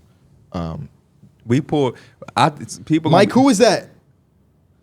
I don't give a- Who is this white man from the early 2000s that played for the Orlando Magic? If you won't get it immediately, you're not going to get it eventually. I don't know who that is. The Pat Garrity. It is Pat Garrity. Would you have guessed Pat Garrity? No. Yeah. Okay. Is that one that we guessed? No. No. I think this is the video he Yeah. did. Oh yeah, Yeah. Pat Garrity for sure. Yeah. You know what's funny? It hasn't happened yet, but they be telling me when I go work with them. Pat Garrity works with the stadium. I know. I Yeah, do yeah. be seeing him up there. I do Yeah. be seeing him up there. Okay. So I picked Knicks in 7. You're going. I got Knicks in 7. I got Knicks in 6. Knicks in 5. Whew. The next game we got is your LA Lakers versus the. If there's the ever a Denver time to Nuggets. be biased now. Hell yeah! If my team was here, best believe I'm saying Bulls over Celtics. The fuck? I got Nuggets in 6. The last time we beat them it feels like the bubble. You know, I feel like they just kind of had the upper hand ever since we kind of AD hit that game winning shot, and I think for us to kind of pull out this series or for us to have our best chance, AD has to outplay Jokic. You know one thing, and I hate to bring this up. Luck, brother. That's why I say and it's not just one game. He literally damn near has to outplay him the whole series. Or he just has to match him. One thing I'm looking at, and I'm saying this with all respect and all privacy, Michael Porter Jr. has a lot going on. Oh, he does. But I think Michael What were Porter you about to say? You about to? No, I you got wasn't about- excited for a second. because Michael Porter Jr. And I was talking to some of the people in my community too, and we was agreeing that like Michael Porter Jr. is probably gonna be a big X factor in this series, just because I feel like he's one of the guys that's like he always hits a lot of those threes against us too. If we could limit that, or maybe he's struggling, I think that honestly does give us a chance. We already know Jamal and Nikola Jokic, they gonna probably do everything they can. Like they gonna do it, but MPJ, I feel like he's a question mark that you can try to attack or maybe get exposed of if he's not shooting the ball well. I think that's kind of like the little way out. I think one thing. Why wasn't y'all able to do that last year? They just hit. You talking about in the final or the playoffs? Yeah, he's always been there to. And this is what I also put down is just like I feel like the Lakers over the years we've been a good like team that we at least tried to like execute in terms of like we're throwing the ball in the AD, we're gonna run some actions. Same thing with LeBron. Like we try to execute plays. Denver just executes honestly better. You know, the best execution team literally in the league. So it's just like you have to do all the little things right. And the Lakers, it's just gonna be a big uphill battle. One thing y'all do have in y'all hands is that y'all one of the best teams to get into the free throw line. If y'all can make them be a team that's in foul trouble, if you can get MPJ in foul trouble, Jokic, Jamal, or even Aaron Gordon. Aaron Gordon is gonna have to hit shots this series. And he's gonna be the primary defender on LeBron James. So if you can somehow get him off of LeBron, and now you got Peyton Watson in the game or somebody like that.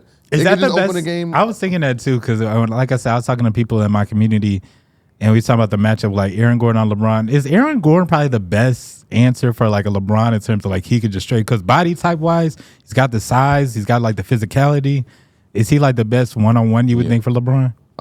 He's up there. Yeah. Obviously, there's better defenders in the league, but in terms of just straight up matchup, foot speed with the size and strength, absolutely. That's your prototypical guy that you want to put in the machine. If you're like, hey, I just need somebody to guard LeBron. Yeah. OG, Aaron Gordon. I think OG up there. Yeah, OG is just a menace. Jonathan Isaac. I mean, I could put Jonathan Isaac anywhere. Alex Caruso. Alex Caruso. You talking about today's world? Yeah. Because I'll tell you right now, none of these dudes want no smoke with Miami Heat, bro. Oh, well, yeah. Because even we talk about will. Aaron Gordon being the prototypical, Bron still give you 27, 7, and 7. He used to get the wall Dane to work. Boy, Jonathan Isaac going through that wall right there. Ultimately, I got Nuggets at 6. Hopefully, my Lakers can pull it out though. That got to be crazy to be that good. What? Nobody can stop me.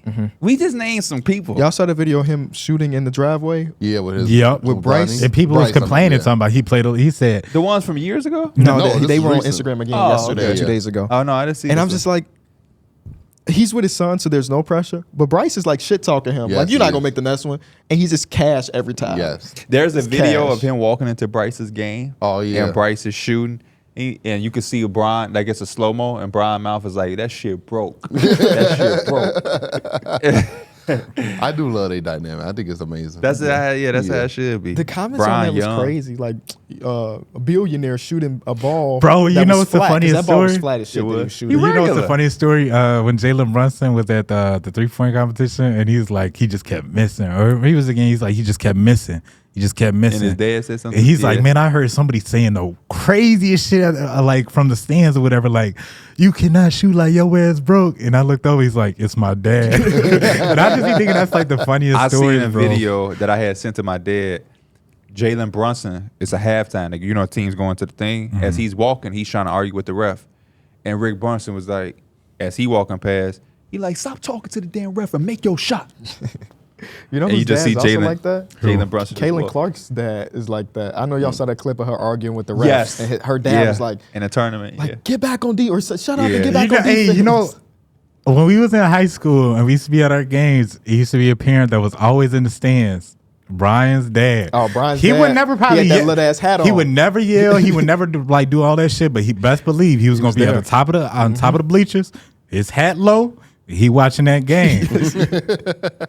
That's the one. I remember the hat. The I cannot remember his he face, never, but I remember him with the never hat. did not have I his hat still on. don't know what type of sport dad I'm gonna be. A part of me, I always tell my dad, like, man, you do too much. I'm never gonna be like you. You talk so damn much. But at the same time, it's hard to not say nothing. It's hard to say nothing. I would be something between Because I be at EJ games and I'd be like, I ain't gonna be like my dad saying nothing. But I'll be saying stuff too. Like, come on, EJ, that's not a smart play. I feel like I would talk like shit and during like if we practicing or whatever and he missing, I'll be like on there like you suck type shit. But in game, damn.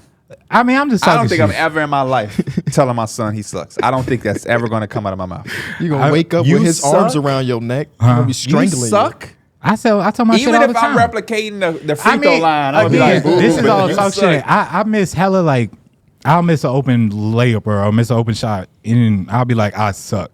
Now, deep down, do I know I said probably not? But it's just like that's a shot I could fucking make. My dad was tough on us. Yeah. I don't think my dad has ever said you suck. It's just different language. He's definitely said you soft before. Yeah, you soft. Definitely not. You soft. suck though. That's crazy. I think I'm I definitely ain't gonna saying be it with a- no malicious intent. Like you, For But sure. I'm saying when it's a Suck. kid, I'm like, they take everything. yeah, no. I'm gonna be a I wait would till have we the get in the car understanding. type dad. Yeah. Wait till we get in the That's car. why I say, because if I'm at his game and he going crazy, bro, I'm hyped as hell, Now, bro. I'm that's what acting like that's what I'm not doing. what, Oh no, that shit was fun with EJ hit like 30 of them bitches. bro? I'm Yeah. talking hella shit. I don't know who the hell is guarding you, bro. See, Go, like, Oh no, yeah, go. see what I'm saying? Yeah, not That's just what I'm on. You gonna be 45, shit talking to 14-year-old. Look who I'm guarded talking to you. my damn Look who son. got you. All right, then. I'm talking to my Now son. that other kid parents see you. right. And go And get you on your can't way. fight. man. And you can't fight. So you're gonna have to do what? You have to call Go to the car. me to call him. Hey, P, call D Mills. Now D Mills get his ass beat. Now me and D Mills got beat. D Mills will get his ass beat. Because you know the luxury about D Mills is that we don't know if he can fight. But him just walking in there is gonna have everything settled down. Especially with that one eye open. Like, oh, this motherfucker got a Hey, I'm calling. Hey, what do it say? You got beef for me? All right, then come kill my homie. Then. Come shoot my What homie. you doing if he walk in? He said he on the phone with like he on Uber Eats. He said, man, he on the phone with his Uber driver. Bring it in 15 minutes. That's all I need. Yeah, I'm definitely like, hey, That's all I don't want need no is problem. 15 I minutes. don't want no problems. It better be hot when they get here too. I'm good. I hope your meal is good. But yeah, Darrick walk in, and I guarantee that argument settled itself out. Darrick ain't even got to fight. He just come in. They're like, whoa, hold up now. Listen, why we fight? This is a basketball. Did y'all see game. that video of what's it called, like the Island Boys or whatever? And they started All right, let's get back to the playoffs. Bro. There is no reason they should ever get any minute on our because show. they tried to act No. tough, and that one dude stepped up and he was big, and they immediately sat down, bro. Oh, in the van? In that little No, van? because they asked him a crazy question. He's like, man, why would you ask me that, man? He's like, I'll break this shit. I seen that I'll clip, break man. this shit. He said, I bet. He said, do it then. He got up. They was like, man, why would you ask me that question, man? You know the funny thing? Because the question they asked was It was kind of wild. It was wild. but it was Anytime I think of valid. them It or I was. see them, Yeah. they remind me of y'all. But anyway. That's all right. We can move on. Anyway. What are y'all predictions on Nuggets versus Lakers? I said Nuggets in 5. I think I gave the Lakers a game. I'll go Nuggets in 7. Oh, Damn. making I think it it's gonna be a tough. competitive. I think it's gonna be a tough competitive series. Okay, I a think little the wake-up Lakers- call for Denver. I think the Lakers gonna have that grit and that toughness to them. I think they're gonna be hungry, especially since they lost 8 games in a row.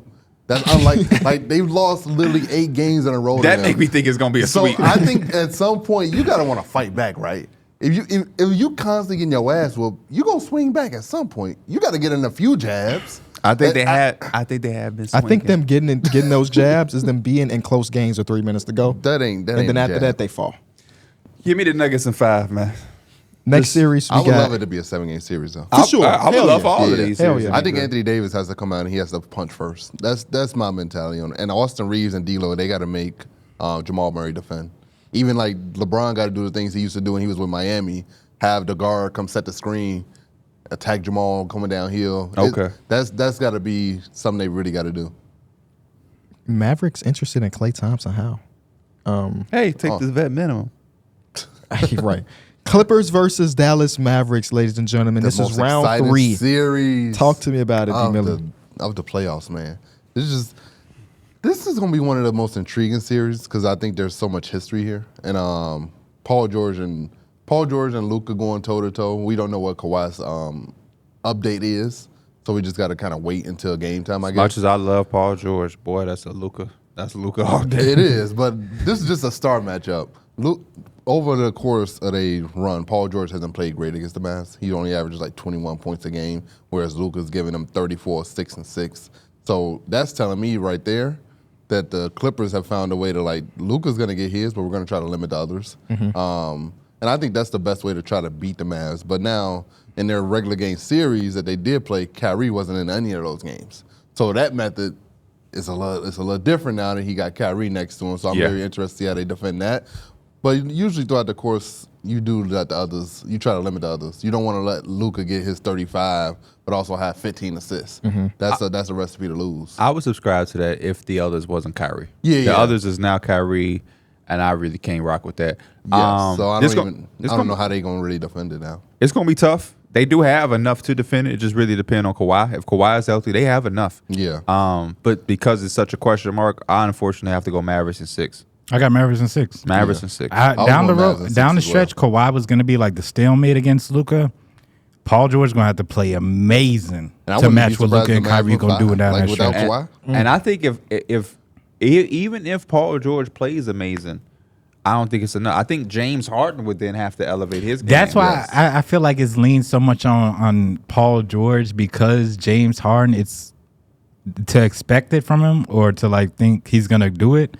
I think that's just too much of a reach. You know? If Kawhi misses multiple games and Paul George finds a way to help the Clippers get past this team, I don't want to hear another thing about this man's name. I'm just saying that right now. For sure. I don't want to hear another thing. I don't give a damn if he hit the side of the backboard 3 times in the next series after this. I don't want to hear shit.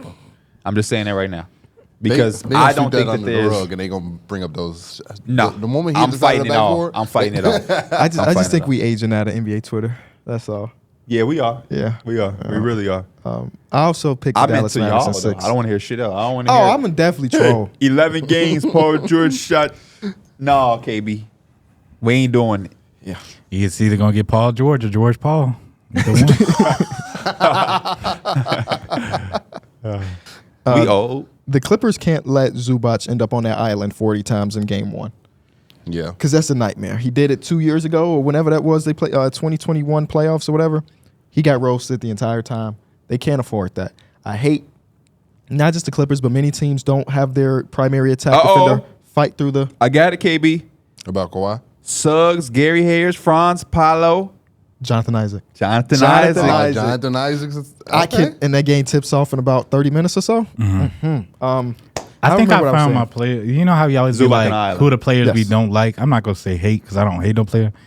Dumb weak center. Zubac. When we was at that Bulls game, he missed some. But you easy know what? ones. Zubac, They is sometimes he weak, looks bro. amazing. I like bro. Zubac a lot, bro. I really You do. remember he had the 30-30 game? I really Yeah. like Zubac a lot. He had you can bat your eye at that. 30 and 30 is I crazy. liked It's him when he was impressive. with y'all. It's I was impressive. mad that y'all gave him up Was for that nothing. Mike Muscala? Yes. Because they That needed motherfucker didn't shooting. even touch the flow. I did liked not play. Zubac for a long time. That's one of the dumbest trades y'all probably ever I just done. don't like centers that don't got good hands that can't finish it. It's like, because I feel like a lot of times centers are the ones that kind of finish the play, especially if they get the little drop off. Them smoking and just not being able like to solidly finish, that drives me His crazy hands as a gotten player. somewhat better. Yeah, I think he's okay. He's not in the top He's not 10. like, yeah. But it ain't He does enough. You got James Harden next to him. it ain't who's the worst hand? It ain't Rudy Gobert.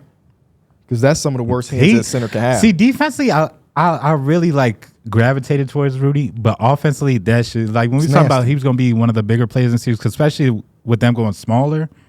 And he had, who was it? Was it against the Clippers where I was like, he's got somebody small. I think this is when he was on the Jazz. He's like, he's got somebody small on him, and he's not doing nothing with Yeah, it. They have a dude that's 7 inches shorter than you. Well, You can't even put the ball in the cup. We should know that though. That's why they go small. 'Cause Yeah. They ain't gonna make you pay. Yeah, but that's, I guess, my pet peeve. So that would be Scary, like yeah. the players that I technically like dislike, I guess. Let's get Chicago Bulls will be monitoring a star player who could become available in a trade or free agency, such as Atlanta's Trae Young, Clippers Paul George, or Cleveland Cavaliers guard Donovan Mitchell. Well, they can't trade for Paul George. You said the Bulls? Bring some attention to that United Center. Wasn't James? Didn't Get you say excited. James Harden too? No. Oh, my bad. That's Who what I was thought you was about to say, but I think you said like Trae Young, Paul George, Donovan Mitchell. Yeah. Oh, Donovan Mitchell. Who would you rather out of all those? Who would you want? What is the price? Because you What have do you to you have to pay something. DeMar DeRozan. All of them. I was gonna say it's probably not too Patrick many Williams. prices. You like, man, that shit too much. Sign and trade Pat Will. Who knows? Next series. Yeah. Who you got? As long as we ain't got to give number 0 up, I'm fine. Boston Celtics versus the Miami. Oh, okay. The Miami Heat. Y'all hear some crazy stats about this 2023-2024 Boston Celtics season? 64 wins. That's the best record in the NBA. They won the Eastern Conference by 14 games. It's the largest margin since 1976. They had 11.34 scoring margin. That's the 5th best in NBA history. 15.22 scoring margin at home. That's 3rd best in NBA history. 1.22 points per possession. That's the best offense in the history of basketball. 1,351 threes. That's the 2nd most ever. 37 wins at home. That's the 3rd best in franchise history. The most the NBA has seen in the last 8 years. We have the longest losing. What was the longest losing streak for the Boston Celtics this season? Had like two No, games. I don't think they- 2 games. Yeah. 2 games. To the Hawks? Would they lose the That's Hawks? yeah, back-to-back? they did. That's one of the but All this to say, this team is as dominant as can be. Yeah. And that's why I think that this is just a sweep just because they don't have Jimmy. And I think Tyler Hero is not going to be able to replicate what he did against the Bulls. He's going to see Jalen Brown, Darrick White, Drew Holiday. He's going to have one of those guards on him at all time. And they're probably going to blitz them, double team him. It's going to be very tough to see Tyler Hero go out there and have some crazy triple-double and, like, miraculously pull out a win.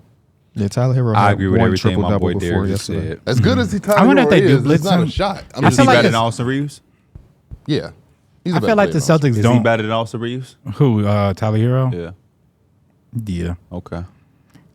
I feel like the Celtics don't try to blitz as much because they just have so many good one-on-one defenders. It's like beat Drew Holiday, beat Darrick White. You know, if you get to the rim, we'll have that protection, or maybe Kristaps sides down. But a lot of times, I feel like they more so like we good with not trapping. What you giggling at? Somebody replied to our announcement tweet saying, how they have Mike on TV, bro used to wear 3 shades of red. They be on your bumper. They do. It's all right, though. You got a stylist for our TV episode? The 3 shades of red on Hook TV 'em up would with be your lady. hilarious. Yeah, no. Red and redder. Yeah, I'm going to give Celtics a 5. I think the Celtics can have one game when they play down to the competition or they miss all the threes, and then Miami can do it. But that's the first to go. There is no – clip it right now. There is no Cinderella run in the Miami Heat season again. It won't happen. Well, you're Just saying for that, you're it's gonna saying that happen. when they have a man, their best player down. Even with Jimmy, there What was no Lucas say, Cinderella D-Mills? run. They talk when they up. They talk when they up. No, I said the same thing last year. You did, and they almost came back. The Celtics almost came back. They pushed to 7, but Jason Tatum messed up his ankle, and it went downhill. They were the heavy. But no, I'm expecting Celtics. This is the sweep that this is a sweep that I got for this series. I don't think there's any other like guarantees. There's no other sweeps on the board. I don't think. Let's go Bucks to Pacers. Oh man, I want him to start this. this is Mr. Bucks fan. See the deer, fear the deer. no Giannis was Maybe. was Well, I think game 1. because Is it official for game 1? Huh? So not official. It's still not official. Not official. But just missing Giannis, even like Giannis not even at 100%. I still just think that this is probably the Pacers series. Even if Giannis is at 80%, I still think this is the Pacers series. I just think the Pacers are just so good offensively, whereas like the Bucks have so many question marks defensively that like if you're not getting full Giannis, I think it's just going to be hard for you to win this series, especially when you're talking about being able to get stops at a consistent rate. The Bucks just haven't shown that at all this season. And one thing the Pacers are good at is pushing the tempo and playing fast.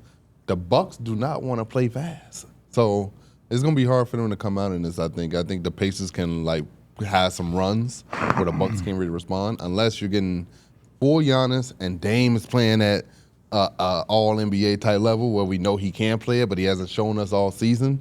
That's probably the only way I can see them coming out of this series. Yeah, I said that if Giannis misses only game 1, then I'm okay with Bucks in 7. If he misses more than game 1, then give me Pacers. I think game 1 is so important for them that I think if the Pacers steal it and they take home court advantage, I can see the Pacers coming out of this in 6 and just protecting home court. Would you argue that the Bucks have the 2 best players in the series, or is Tyrese higher than Dame at this moment in time? I would say they're Considering probably the 2 both best of them players. haven't been very good for the last month or so. I would still say the Bucks still got the 2 best players. I think Tyrese is not too far behind Dame in terms of like what he's done this season. But It's just that they both went through like a slump. yeah, and my thing is just this: Giannis, we already know is questionable, and he's dealing with his injury. Like Dame is not 100% either. Like he's been going through some things. He's talked about how he had like abductor strain and all that, and how he's kind of needed these couple of days off to get better or to get prepared for Sunday. So that just doesn't, again, move my confidence for the Bucks, kind of knowing that they're dealing with this. And the Pacers, for the most part, they're relatively healthy. I think Dame's issue is the off-court stuff. I don't think it has to really do with health. Like he just said recently in an interview that he has a lot of off-court stuff going on that could be draining him mentally. So like if you're not mentally engaged because you're dealing with a divorce, it's kind of tough to deal with that on a day-to-day basis and hoop at the same time at a high level. That's probably why you're seeing him go through this slump and like not look like the same Damian Lillard we're used to. The silver lining is that Dame averages 29 points per game without Giannis. So if he's gone for the first game, it's not like I mean, Dame did have a stinker in that last game versus the Magic, I want to say. Yeah. But he has had really good games. Like, they've had some of their best wins of the season without Giannis there. They have. So it makes it possible, in my opinion. But You're going to need a Bobby Portis game. definitely multiple Bobby. Can I ask Portis you a games. question? Bobby Yeah. always plays good when Giannis ain't there. If the Bucks lose this, what do they do? That's 2 first-round exits in back-to-back years after a monumental trade to bring in a superstar in Damian Lillard. You fired Adrian Griffin. You brought in Doc Rivers. I mean, I'm not here to panic and create division, but I'm just super, super curious in a league that is such results-driven. We just talked about the Timberwolves. We talked about the Kings. And we all have our certain perspectives, but these, as crazy as they be sounding, these are the way that the NBA top execs be talking, apparently. I think that's why fans are so quick to just be like, man, blow it up. Did Chris Middleton just take that extra year, or did he resign a He new already deal? resigned. He's for $30 million a year. I feel like you might have to try to trade. You're gonna have to trade it. You're gonna have to make a trade, and I I just think don't think they also don't have a lot of draft capital either. No, they do not. So they're gonna have to it's- bring in it's some new hard. people. I It's feel gonna like be hard for them to bring in bodies. They I don't just- have draft picks, and they don't really have many valuable assets that people want. My question is, who wants Chris Middleton? And if they do, what do they have to give him? Say hypothetically the Kings want Chris Middleton. What are the Kings giving Then you? you're not Kevin getting Keegan Huerter? Murray. what about the Grizzlies? Yeah, it's it's Kevin Huerter, it's Harrison Barnes, just Yeah. financially to make it happen. Do you take that for 2 extra bodies? Nah, I don't think even think the Kings take that. The way Chris haven't been able to stay Right, healthy and they over would like the last- flexibility. Yeah. Yeah. Because what if you bring in? See, nah, it's just, I just think it's that- hard because yeah. Chris Middleton, he's not not the a same bad Chris player Middleton, at but all, yeah, it's yeah. like he still brings a lot to the team. absolutely, that's and why I'm thinking I said about a team like the Kings. what value could you bring back, and I was like, the Grizzlies could maybe use a wing. Somehow you get like a deal with like Marcus Smart or something like that, and like you bring might some be other stuff cooking. in. You might be cooking. You And might but be it's just cooking. like, can he replicate some of the offense that that Chris Middleton brings? Oh, He's- absolutely not. You're not. but he's asking going to him. supplement that with the defense. Yeah, so you're not I think asking you him got to to. like pick and choose. But it's just no way that they just get Giannis to resign back, and he's like, we got him. They bring in Dame. There's just no way you just fold your cards that quick. Yeah. I don't care if it's you lose in the first round exit or something like that. It's just no way you fold your cards. They got to make a trade, and I feel like Chris Middleton's probably got the next highest value. He's guaranteed $31 million next year, then a Yeah. player option for 34 the year after, which you'll take Which is, because yeah, that's gonna be the last. So a lot you of got money him for for 2 more years. yeah. I don't know. Detroit is probably going Tobias Harris. They probably don't want That's Chris been Middleton rumored back. so much in the last few days, He wants money. They want somebody. They want an A body. and because they have so much cap space, it's gonna Gotta be similar use to it. Fred VanVleet. I where guess he's both gonna of them get bagged. technically are in play with they have $64 million in cap. It ain't like Tobias Harris gonna get another $35 million annually deal. Yeah. So it's you just pray if you're a Bucks What do fan the that don't Pistons? happen. What would the Bucks want from the Pistons? That's nothing. They don't really. You want Isaiah Can't even Stewart get to Bojan fight? Bogdanovic no more. Yeah, And Alex Sam Burke. Fontecchio untouchable. Fontecchio gonna get a good $12 million annually. He gonna feel real good about it. Y'all saw Yuta Watanabe is retiring from the Yes, NBA. and he's going to play in Japan. Yeah, man, sad stuff. Good for him. mental health stuff. So get well soon. Go home. Yeah, That's what I I'm sure say. that homesick stuff is real, Always bro. go home. And that's my answer. Some shit, hey man, I'm going home. I'm going to my mama's crib. He out in Tokyo because he bigger in Japan. You were crazy. I also think that scares me for the Bucks in this series, especially if Giannis is not playing. They don't get to the basket without Giannis, No, yes, and that's exactly Well, what the I think- Pacers want you to do. Either Malik I just Beasley seen it on put on pressure on TV him. when they showed the stats, or maybe D Mills even brought it up because he's been a numbers guy. But he was like, Giannis is averaging like 40-some points in their oh yeah, series. he is averaging. It's just 40-something like, points how against do the you Pacers. replace 40 damn points? You know that's 10 plus rebounds. You know it's the defense. It's very hard to replicate that when you needed him to win those games. And Indiana, one of the best teams in the league at forcing turnovers. The Bucks are literally dead last in the league at forcing turnovers. Yeah. So that's where the transition players don't come into factor. Where like the Pacers, if they can force turnovers and push the break, that's gonna be Dame and Malik Beasley don't want to get. They not And- that type of defenders where they going. It's Pacers how do you got- expect Tyrese to play? Just because he hasn't been very good. I the think last he's month. good. I Well, think he's gonna play. I think he's gonna play really good because against the Bucks defensively, they can't really match up with him, and they don't really have anybody that can really make him uncomfortable. But I don't even think that's been the problem with Tyrese for the last month or so. He just is not moving great. And I just think, Can but I- he's also had over a week off. Maybe Can I that, tell you maybe this that can too? help. And credits again to D Mills. I think he mentioned this way early in the season when he was talking about his favorite players. TJ McConnell plays very good in the minutes he gets. Yes, he does. Yes, he does. He will put up 10+ points, play hell of a good defense. He will make game-changing impact in the 15, 20 minutes he plays. And he sometimes just pick up full court. He does. The Pacers have to win this first game. Yeah, they do. If they're going to win this series, they have to win this you have first to game. capitalize on Giannis potentially not being there, or just getting a wounded Giannis. You have to. If Got Giannis blood in doesn't the play his water, game, baby. if Giannis doesn't play his game 1 and they lose, He's not I don't playing think. game 1. Well, That's confirmed? He could be out 2 to 4 weeks. I I feel ain't like confirmed, but if anybody that could be if out they 2 to 4 lose weeks, he's game not going one- to play game 1. If they lose, he can rush back for game 2. That's if just they my lose thinking. game 1, I feel like it's almost no doubt he playing game. Like he's gonna find a way. That's just me using my. Yeah. Nothing's confirmed, but if you could potentially be out 2 to 4 weeks, you're probably going to miss game 1, and you're going to do what Mike is saying. You're going to base your game 2 off of how y'all play game 1. And you know what's crazy? That's exactly What happened last year. They did this similar thing Except last he year. played in the game and got hurt. Yeah. And they thought they can, sit him for 2 games, and then he took that personally. They came out and smacked that ass. And now, then they ended up getting bounced in the first round. I be thinking it though. Like I remember speaking of just Giannis and the injuries when they went on that finals run. Remember Giannis got hurt. Like he looked like he hurt himself badly. With the D? And he came just back didn't. 50 Yeah, he keys? just Yeah. came back and was he still a freak hyperextended his knee. Against Yeah. the Hawks. Yeah. No, against Suns, right? the Suns. No, This the happened in the injury finals. happened in the. No, it happened. In I thought the it happened spring- prior. It happened in one of the prior series. before. Oh, And then- Oh, Yeah. sure did. Because him and Trae Young were both kind of nibbled up. Okay. Yeah, sure did. The last series is Thunder versus Pelicans. actually, don't rush to talk now. I think I did say that there was only. This might be a sweep too. Okay. I can see this being a sweep as well. No Zion.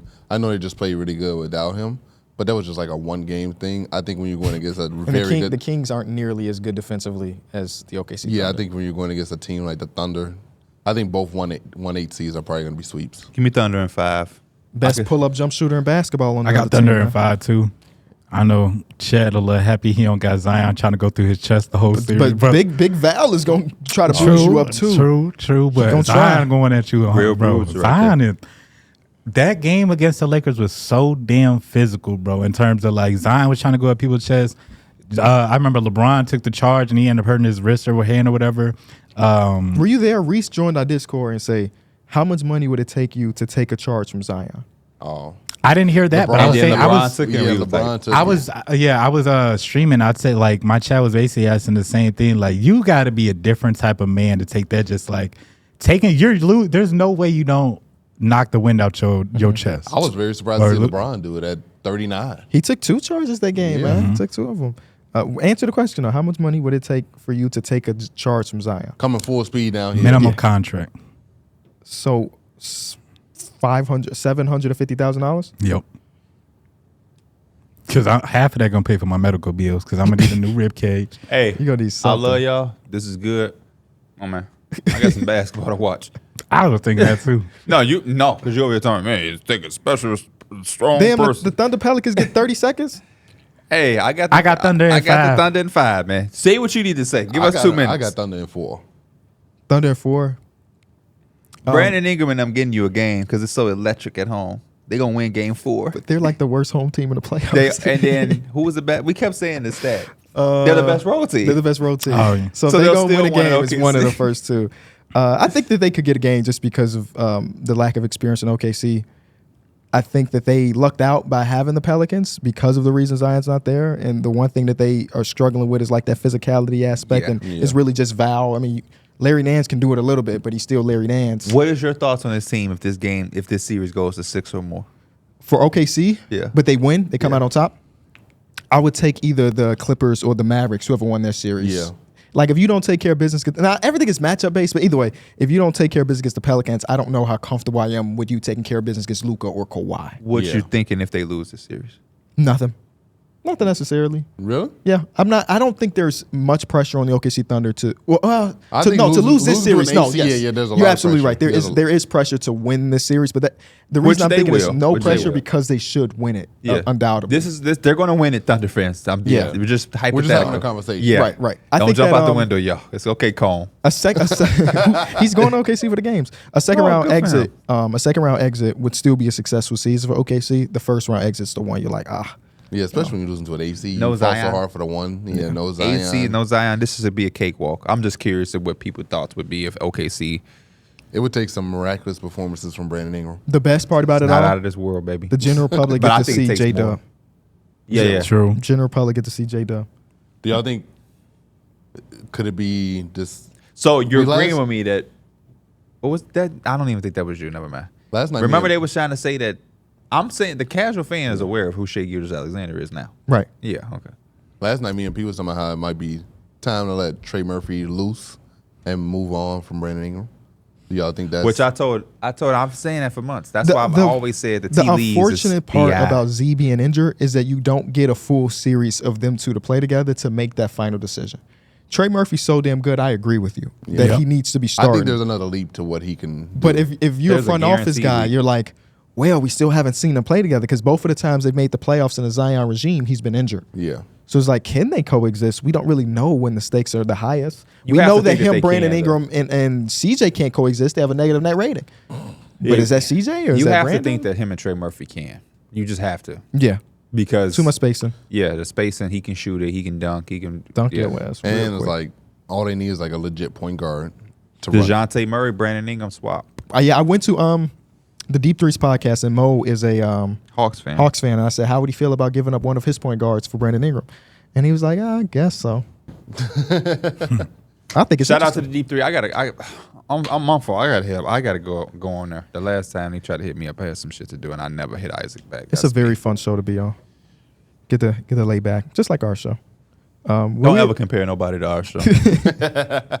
If you enjoyed the episode, leave it a like, subscribe. Let us know your playoff predictions and let us know what we got wrong because we care so very much. Finna go to Mike's house, eat some snacks with him, and watch the game. And he said he got good drinks and everything. He got fruit.